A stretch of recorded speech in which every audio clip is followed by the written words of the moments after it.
Nā tōna Māoritanga ia I tū tangata ai. O tira na tana pūmau ki ona moe a, I piki ake ai a api pē whairangi ki te taumata o te ao riki. I roto ia I te kapa matua o ngā Newcastle Knights, mō tā rātou pakanga, ki te kapa tamatoa I ngā rangi whakatānei. He tākoro whakamaumahara ki ngā kaikiri waro I mate I māwhera I te rātau. Kei a Irena Smith, tēnei pūrongo. Uana ki te mahi, engari e kore e wareware ko wai ia, no hea ia. Koe nei tētahi o ngā pukenga teitei a api pewhairangi.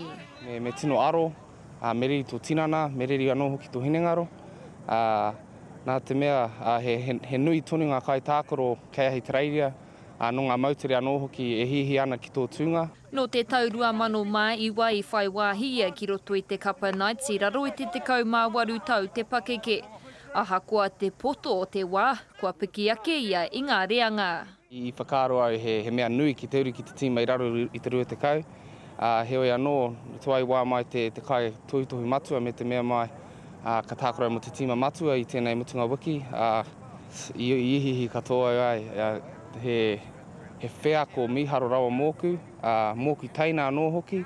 He tākoro whakamātautau tēnei mō api kia kitea mena kei aia ngā pukenga tākoro mo te whakataetai NRL. Kia puta taku ihu, aha ko koa I te teina, te pōtiki o te tīma, kei te hia I te whakātuki aku kai tohutohu, ka tae ahau te tākoro ki tēnei taumata.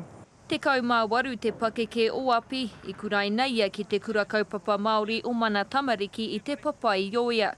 Ko aua akoranga kei te ārahi iaia I ngā wā e moke ana ia ki te wā kāinga. Ka mau tonu au ngāri ā I ngā mā tāpono o taku ao Māori, taku taha, ka noho ki aku pakihui I ngā wā katoa. Ina hoki te kōrero a api ranangata, tō ngā kau ki ngā taonga ao tipuna, hei tikitiki mo tō māhunga. Irena Smith, Te Karere.